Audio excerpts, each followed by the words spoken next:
Hello বন্ধুরা, দেখুন আজকের মেনু ছোটো চ্যানেলতে কী কী আছে আপনারা দেখাই। দেখুন কড়াই ডাল সিদ্ধ আছে, দেখুন পেঁয়াজ আদা সঙ্গে করে নিন। দেখুন এটা লাল চিংড়ি আছে, লাল চিংড়ি পুঁই দিয়ে ভেন্ডি সিদ্ধ আছে আর ঢ্যাঁড়স সিদ্ধ, পটল ভাজা আছে। দেখুন এটা উচ্ছে আলু মাখা আছে, ছোলা মাছের ঝাল আছে, দুটো ডিমের পোজ নিয়েছি, অল্প পরিমাণ ভেবে নিয়েছি, ফুলকপি সিদ্ধ, গাজর সিদ্ধ।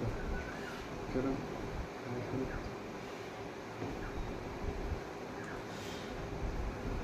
একদম গরম সব।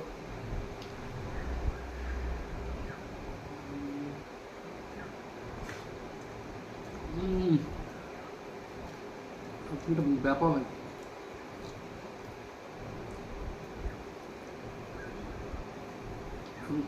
ডিমের পোস্ট